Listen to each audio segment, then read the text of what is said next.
देखिए आज हमारा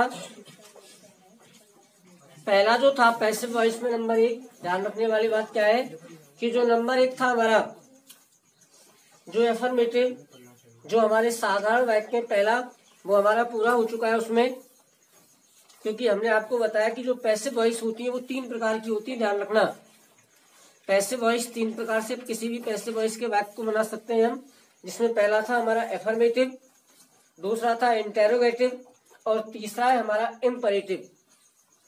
अब जिसमें पहला हमारा सिंपल जो एफर्मेटिव वाक्य साधारण वाक्य वो पूरे हो चुके हैं कंप्लीट। अब उसमें नंबर दूसरा आज कराएंगे हम, और दूसरा जो प्रकार आएगा उसमें वो आएगा हमारा इंटेरोगेटिव सेंटेंस। ठीक है, अब उसमें पहला कंप्लीट हो चुका है, दूसरा नया टॉपिक उसी में आ रहा है पैसिव वॉइस में। नंबर दूसरा प्रकार जो आएगा आपका वो है इंटेरोगेटिव। इंटेरोगेटिव सेंटेंस यानी कि आपके होते हैं ये प्रश्नवाचक वाक्य, ध्यान रखना है। दूसरा जो नंबर दूसरा प्रकार है आपका वो है हमारे इंटेरोगेटिव सेंटेंस, प्रश्नवाचक वाक्य। देखो एक बात और मैं आपको बता देता हूं कि मैं पहले ही बता चुका हूं इसके बारे में कि जो पैसिव वॉइस जो होती है, एक्टिव पैसिव जो होती है, उसमें सबसे महत्वपूर्ण चीज क्या है कि जैसा हमारा एक्टिव वाला वाक्य है अगर वो साधारण है तो पैसिव भी हम उसकी साधारण में बनाएंगे। यदि एक्टिव वाला वाक्य हमारा नेगेटिव है तो पैसिव वॉइस भी हम उसकी नेगेटिव में बनेंगे, और यदि एक्टिव वाला वाक्य हमारा प्रश्नवाचक है तो पैसिव वॉइस भी हम उसकी प्रश्नवाचक में बनाएंगे। ये ध्यान रखने वाली चीज है। ठीक है, तो अब प्रश्नवाचक वाक्य आएंगे आपके, तो प्रश्नवाचक वाक्य हमारा एक्टिव वाला वाक्य होगा, तो जब उसकी हम पैसिव बनाएंगे तो पैसिव वॉइस भी ध्यान रखना है प्रश्नवाचक में ही बनाएंगे। तो यहाँ से प्रत्येक विद्यार्थी को ध्यान देते हुए करना है कि किस तरह से हम पैसिव वॉइस जो प्रश्नवाचक की होती है उसको बनाते हैं। सारे नियम आपके यहाँ सामने आएंगे प्रश्नवाचक बनाने की, किस तरह से हम प्रश्नवाचक में पैसिव वॉइस को बदलते हैं। आप देखिए सबसे पहली चीज क्या आती है कि जो प्रश्नवाचक वाक्य होते हैं वो 2 प्रकार के होते हैं। ध्यान रखना है, प्रश्नवाचक जो होते हैं वो 2 प्रकार के होते हैं। एक तो हमारे एचवी से आरंभ होने वाले होते हैं जिनको हम हेल्पिंग वर्ब यानी कि सहायक्रिया भी कहते हैं। एचवी से आरंभ होने वाले वाक्य होते हैं। और दूसरा जो प्रकार आता है इसमें आपका दूसरा आता है डब्ल्यूएच से आरंभ होने वाले वाक्य। ध्यान रखना है, एक तो एचवी से आरंभ होने वाले वाक्य होते हैं और दूसरा आता है डब्ल्यूएच वर्ड से आरंभ होने वाले वाक्य। तो एक्टिव वाला जो तुम्हारा वाक्य होगा वो एक्टिव वाला वाक्य हमारा 2 प्रकार से शुरू होगा। ध्यान रखना है, एक तो किसी सहायक्रिया से या किसी डब्ल्यूएच वर्ड से। तो सबसे पहले हम अब शुरुआत कर रहे हैं हमारे टॉपिक की। तो आरंभ में हमें क्या लिखना है, देखिए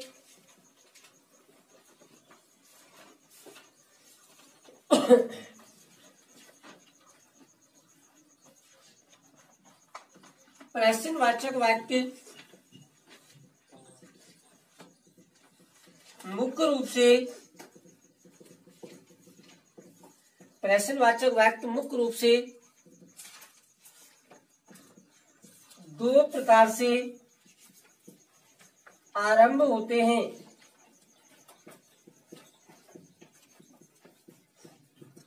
तो ध्यान रखना है, आपके जो प्रश्नवाचक वाक्य होंगे वो प्रश्नवाचक वाक्य हमारे 2 प्रकार से आरंभ होते हैं, जो मैंने अभी आपको बताया। कौन कौन से, देखो नंबर 1 पहले हमारे होते हैं एचवी से आरंभ होने वाले वाक्य।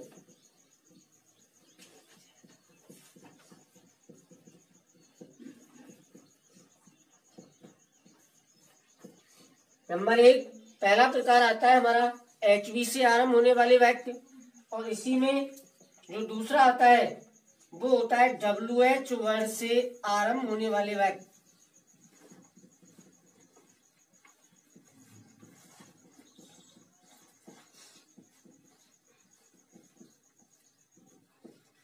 तो इन 2 प्रकार से हमारा एक्टिव वाला वाक्य शुरू होगा। ये ध्यान रखना है, एक्टिव वाला वाक्य किसी एचवी से आरंभ होता है या किसी डब्ल्यूएच वर्ड से भी आरंभ हो सकता है। तो इन दोनों ही प्रकार से हम एक्टिव वाले वाक्य को पैसिव में बदलेंगे। और ध्यान रखने वाली चीज क्या है कि हमने आपको बताया कि HV से शुरू होंगे, WH वर्ड से शुरू होंगे, तो वो वाक्य हमारे प्रश्नवाचक होंगे। और जब उनको पैसिव में बदलेंगे तो पैसिव भी हम उसकी प्रश्नवाचक में बनाएंगे, ये ध्यान रखने वाली बात है। ठीक है, तो हमारे दो प्रकार हो गए। अब हम इन दोनों को अलग अलग प्रकार से करेंगे। तो सबसे पहला नंबर 1 जिसको हम आज करने वाले हैं वो पहला आएगा हमारा HV से आरंभ होने वाले वाक्य।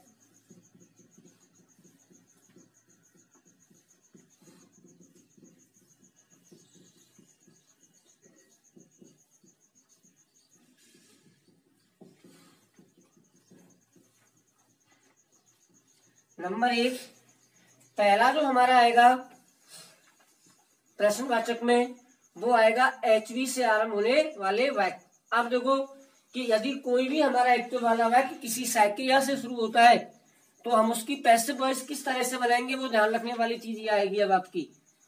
ठीक है भाई, जब एक्टिव वाला वाक्य हमारा किसी क्रिया से शुरू होता है ना, और जब उसको हम पैसिव में बदलते हैं तो प्रश्नवाचक में बनाते हैं, तो ध्यान रखने वाली है कि जब प्रश्नवाचक में हम पैसिव बनाएंगे तो उसको भी हम किसी HV से शुरू करते हैं, तभी हमारा वाक्य प्रश्नवाचक में बनेगा। तो अब देखो किस तरह से बनाएंगे, तो सारे रूल्स इसके लिखने जा रहे हैं। तो सबसे पहले क्या लिखेंगे, यदि एक्टिव वाला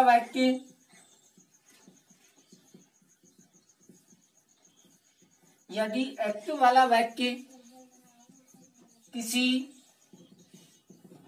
HV से आरंभ होता है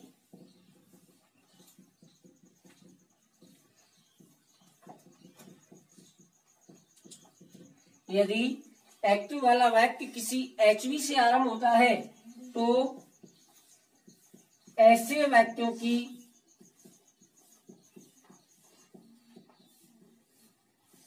पैसिव वॉइस निम्न प्रकार से बनाते हैं।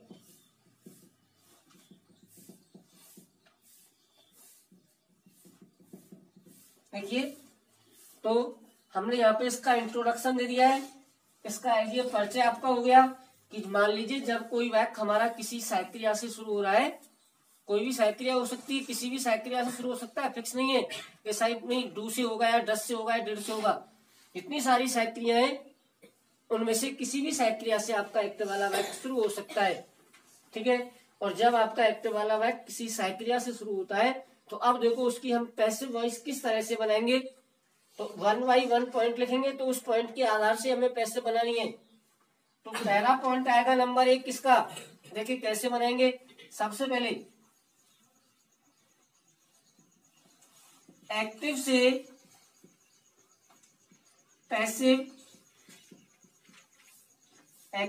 पैसिव बनाते समय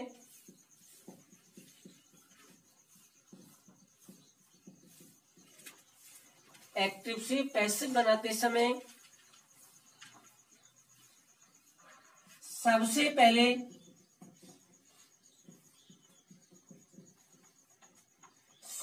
ध्यान रखना, जब वाक्य के आरंभ में जो लिखेंगे वो क्या लिखना है हमें, तो एक्टिव से पैसिव बनाते समय सबसे पहले एक्टिव वाले वाक्य के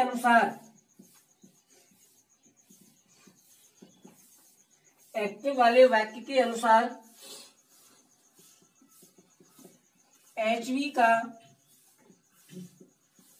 प्रयोग किया जाता है।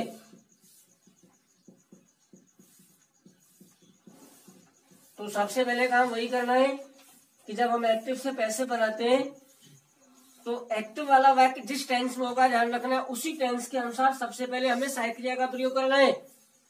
वो टेंस पहचानना, ये फिक्स नहीं होगा कि नहीं साहब इसी टेंस में आएगा, भाई किसी भी हेल्पिंग वर्ब से आरंभ हो सकता है, किसी भी टेंस में हो सकता है। तो उस टेंस को देख लो, क्या क्रिया लगी हुई है शुरू में, तो उसी टेंस के अनुसार हमें पैसिव बनाते समय भी आरंभ में क्रिया का ही प्रयोग करना है। फिर इसके बाद क्या करेंगे, दूसरा पॉइंट देखो, HV के बाद, अब क्रिया के बाद क्या लिखना है, HV के बाद एक्टिव वाले वाक्य में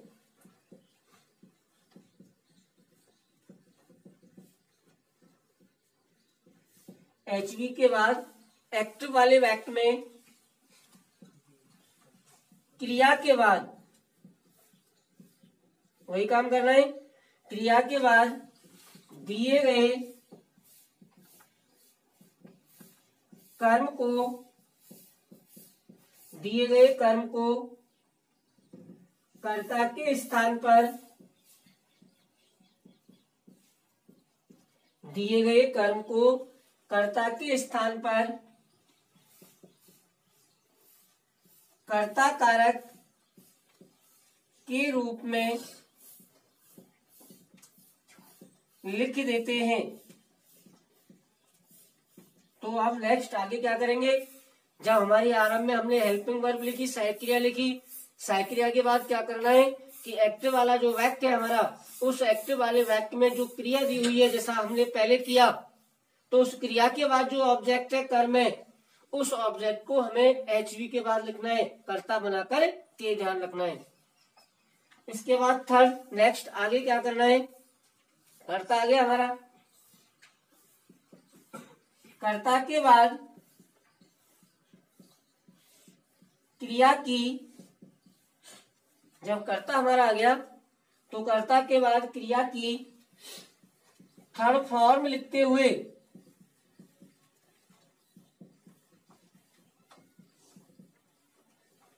कर्ता के बाद क्रिया की थर्ड फॉर्म लिखते हुए, वही थर्ड फॉर्म आएगी, थर्ड फॉर्म लिखते हुए शेष वाक्य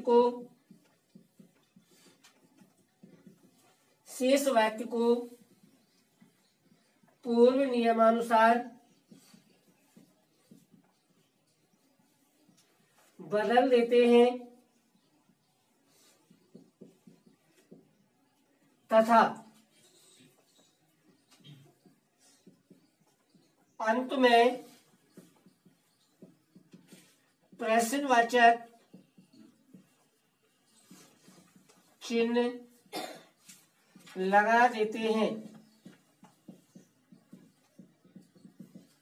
तो ये करना है आपको, क्या करना है, इस तरह से 3 पॉइंट हमने लिखे। इसी तरह से आपको इसकी पैसे बनानी है कि सबसे पहले सहायक क्रिया का प्रयोग करना है पैसे बनाते समय, एचवी के लिखने के बाद एक्टिव वाले वाक्य में जो क्रिया के बाद जो कर्म है उसको कर्ता बनाना है, कर्ता के बाद फिर क्रिया की थर्ड फॉर्म लिखनी है, और क्रिया की थर्ड फॉर्म लिखने के बाद जो हमने पहले वाक्यों को बदला, क्या शेष वाक्य, अंत में वाई लगाओ, वाई के बाद जो कर्ता उसको कर्म बना दो। तो इस तरह से लिखेंगे और अंत में हमें प्रश्नवाचक चिन्ह भी लगा देना है। तो इस तरह से हम किसी भी एक्टिव वाले वाक्य को एक प्रश्नवाचक वाक्य के रूप में बदलेंगे। ये ध्यान रखने वाली चीजें। अब देखिए, सबसे पहले नोट करते हुए अब इसकी स्ट्रक्चर आएगी।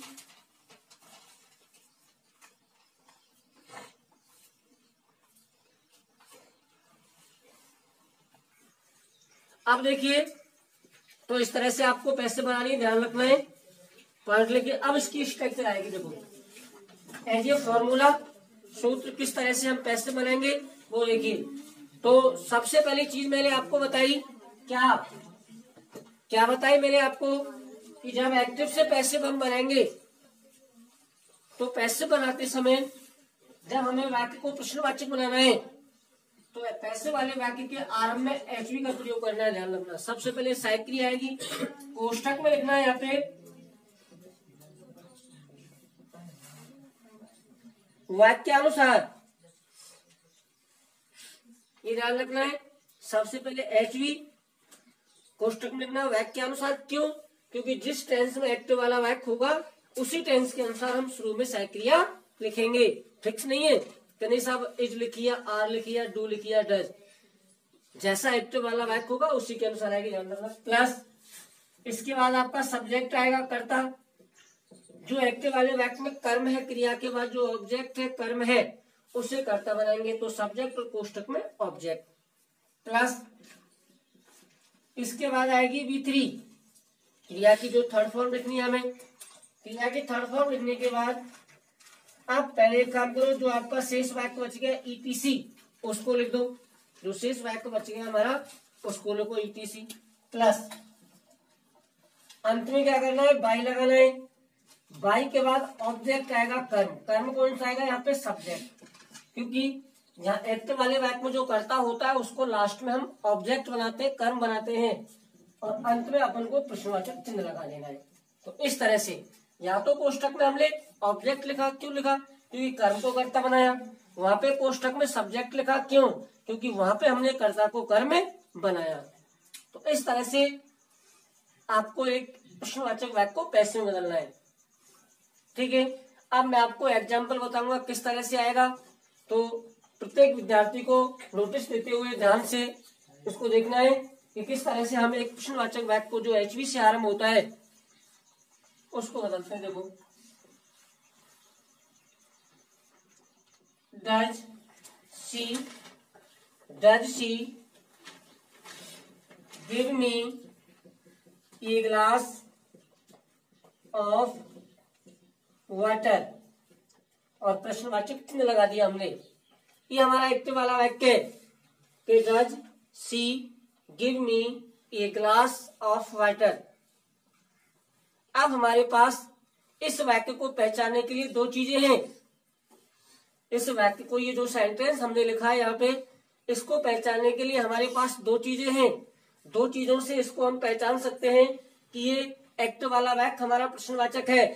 कैसे, देखो, पहली चीज, सबसे पहला हमारा जो एक्ट वाला वाक्य है वो डज से आरंभ हो रहा है, और डज एक सहायक क्रिया होती है, ध्यान रखना। और इसके अलावा वाक्य के अंत में प्रश्नवाचक चिन्ह लगा हुआ है। दो चीजें, एक तो हमारा एक्ट वाला वाक्य डज से शुरू हो रहा है, ठीक है, और अंत में प्रश्नवाचक चिन्ह लगा हुआ है। तो इस तरह से हमारा जो ये वाक्य है वो कैसा हो गया, इंटेरोगेटिव, यानी कि प्रश्नवाचक वाक्य हो गया। अब जब हमारा ये वाक्य इंटेरोगेटिव हो गया, प्रश्नवाचक हो गया, पता पड़ गया भाई, मैंने जो आपको बताया, प्लीज नोटिस माई स्पीच, क्या कि जो प्रश्नवाचक वाक्य उसको दो प्रकार से पहचान सकते हैं। एक तो वाक्य हमारा सहायक क्रिया से शुरू होगा, इसके अलावा वाक्य के अंत में प्रश्नवाचक चिन्ह होगा। तो डज एक सहायक क्रिया है, इससे शुरू हो रहा है, वाक्य के अंत में प्रश्नवाचक चिन्ह लगा हुआ है। ठीक है, पता पड़ गया, एक्टिव वाला वाक्य हमारा प्रश्नवाचक है। अब इस वाक्य को हम पैसिव में बनाएंगे, तो क्या करना है, पैसिव भी हम प्रश्नवाचक में ही बनाएंगे। देखो कैसे बनाएंगे पैसिव वॉइस, ध्यान से। सबसे पहला काम कि जब एक्टिव वाला वाक्य हमारा किसी सहायक क्रिया से आरंभ होता है तो पैसिव भी हम उसकी सहायक क्रिया से शुरू करते हैं। ध्यान देना, फिक्स कर लो अपने दिमाग में, कंप्लीट स्थिर कर लो कि जब एक्टिव वाला वाक्य किसी सहायक क्रिया से शुरू हो रहा है तो पैसिव जब हम बनाएंगे तो पैसिव भी हमें सहायक क्रिया से ही शुरू करनी है। लेकिन टेंस देखो, एक्टिव वाला वाक्य किस टेंस में है, इसमें सहायक क्रिया डज दे रखी है, तो टेंस हो गया प्रेजेंट इंडेफिनिट, क्योंकि डू और डज प्रेजेंट इंडेफिनिट टेंस की सहायक क्रिया होती है। पता पड़ गया कि टेंस प्रेजेंट इंडेफिनिट है, तो जब इस टेंस की हम पैसिव बनाते हैं तो सहायक क्रिया इज RM का प्रयोग किया जाता है। बिल्कुल ध्यान से, नहीं भूलना है किसी भी स्टूडेंट को कि जब प्रेजेंट इंडेफिनिट टेंस के वाक्यों की पैसिव बनाते हैं तो सहायक क्रिया इज RM का प्रयोग करते हैं। अब देखो डज पता पड़ गया, अब बना रहे पैसिव, तो पता पड़ गया इज RM का प्रयोग करेंगे। कैसे कर लिखेंगे, देखो, अब तीनों में से एक लिखनी है, इज लिखें या आर लिखें या एम लिखें। उसके लिए क्या करना है, पहले एक काम करो कि क्रिया के बाद जो कर्म है जिसको हम कर्ता बनाएंगे, क्रिया के बाद जो कर्म है जिसको हम कर्ता बनाएंगे ना, उसको देखो, ये सहायक क्रिया, ये कर्ता, और इस कर्ता के बाद है क्रिया, ये रही एक्टिव वाले वाक्य में क्रिया। और क्या करना है हमें, तो ये जो क्रिया है, इस क्रिया के बाद जो कर्म है मी, इसको कर्ता बनाना है। ये फिक्स कर लो कि एक्टिव वाले वाक्य में जो क्रिया आएगी कर्ता के बाद, उस कर्ता के बाद जो क्रिया होगी और उस क्रिया के बाद जो कर्म होगा उसको कर्ता बनाएंगे। तो इसको कर्ता बना रहे, मी कर्म है, मी को जब कर्ता बनाते हैं तो कर्ता कारक आता है आई, और आई के साथ हमेशा सहायक क्रिया एम का प्रयोग करते हैं प्रेजेंट कंटिन्यूअस में, ध्यान रख लें। इसको कर्ता बना रहे तो आई आया, और आई के साथ क्या लगाएंगे, एम। और कर्ता बना दिया आई। ऐसे देखो डायरेक्टली साइक्रिया मतलब तो गलत भी हो सकती है, तो इसलिए पहले ये देख लो आप कि किस कर्म को कर्ता बना रहे हैं। तो हम इस क्रिया के बाद कर्म में मी इसको कर्ता बनाएंगे, तो आई आ रहा है कर्ता, तो आई के साथ हमें क्या लगानी है एम, क्योंकि प्रेजेंट कंटिन्यूअस में इज आर एम का प्रयोग करते हैं। आ गया। अब क्रिया की देखो एच भी आ गई, सब्जेक्ट आ गया। अब क्रिया की थर्ड फॉर्म आएगी। क्रिया क्या है गिव, और गिव की थर्ड फॉर्म होती है given. Give gave given, given आ गई। इसके बाद जो शेष वाक्य बच गया उसको लिखो लास्ट में, अंत में क्या बच गया, ये ग्लास ऑफ वाटर, इसको लिख दो, ये ग्लास ऑफ वाटर। ठीक है, ये ग्लास ऑफ वाटर आ गया आपका। अब इसके बाद क्या करना है, अंत में क्या करना है पता है, बाई लिखो, बाई आ गया। बाई के बाद ऑब्जेक्ट आएगा, ऑब्जेक्ट क्या आएगा सब्जेक्ट। सब्जेक्ट एक्ट वाले वाक्य में जो करता है, करता क्या है सी। ठीक है ना, इसको कर्म बनाएंगे, और ये सी को जब कर्म बनाएंगे तो इसका कर्म कारक आएगा हर, ध्यान रखना है। अगर मान लीजिए सी यहाँ पे कर्म है मी को कर्ता बनाया तो आई आया, और जब सी को कर्ता बनाया तो हराया, कर्म बनाया तो हराया। क्यों, जब कर्ता कर्म बना में तो कर्म कारक लिखें, और जब कर्म कारक है कर्ता कारक बना में तो उसको कर्ता कारक लिखे, ध्यान रखें।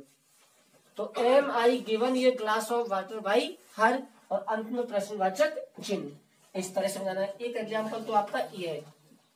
इसके साथ दूसरा एग्जाम्पल बता रहा हूं, प्लीज देखो कि क्या लिखा मैंने, आर यू टीचिंग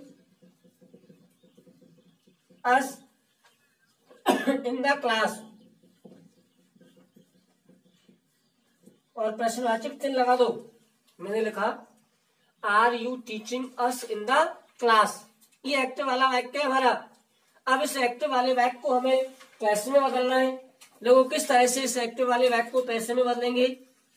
एक्टिव वाला वाक्य हमारे सामने लिखा हुआ है, are you teaching us in the class.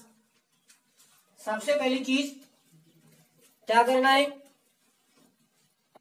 Tense पहचान लो, कौन से टेंस का वाक्य है। इसमें साइड क्रिया आर, और आर के साथ क्रिया की फर्स्ट फॉर्म में आईएनजी लगी हुई है, तो टेंस हो गया प्रेजेंट कंटिन्यूअस। पता पड़ गया हमें, पहचान लिया, क्योंकि साइड क्रिया आर है और आर के साथ क्रिया में आईएनजी लगी हुई है, तो टेंस हो गया प्रेजेंट कंटिन्यूअस। और जब प्रेजेंट कंटिन्यूअस के वाक्यों की पैसे बनाते हैं तो इज आर एम का प्रयोग करते हैं, प्लस इज आर एम के साथ बीइंग लगाते हैं, ध्यान रखना। ठीक है, तो इज आर एम आएगी और बीइंग लगेगा। कैसे, तो शुरू में साइड क्रिया आएगी। ठीक है, जो मैंने बताया आपको पहले कि जब किसी वाक्य में डबल साइड क्रिया आती है तो पहले, और जो दूसरी आएगी वो कर्ता के बाद में आएगी। तो आप देखो ये टीचिंग क्रिया हो गई, और अस हो गया हमारा कर्म। अस को कर्ता बना रहे, और जब अस को कर्ता बनाएंगे तो अस का कर्ता कारक होता है बी, और बी कर्ता होता है बहुवचन, इसलिए साइड क्रिया आएगी आर। ये मत जानो कि ये आर लिखी हमने, जिस कर्म को कर्ता बना रहे वाक्य के अनुसार लिखिए।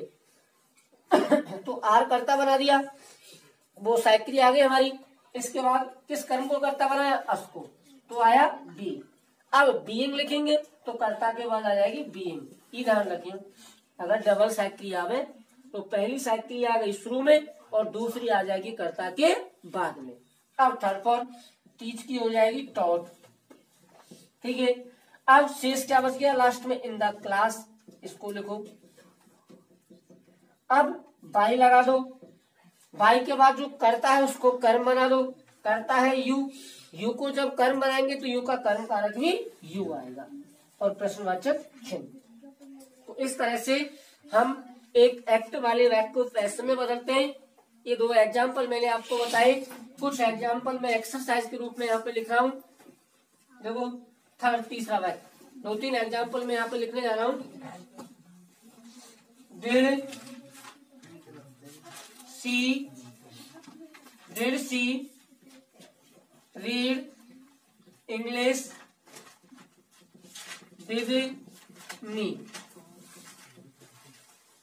Did she read English with me. Next number 4, चौथा एग्जाम्पल आएगा, देखिए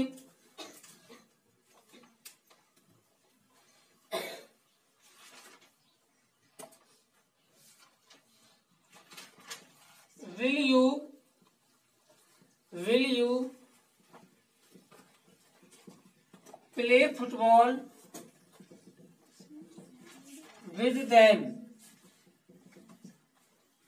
नेक्स्ट अगला आएगा was he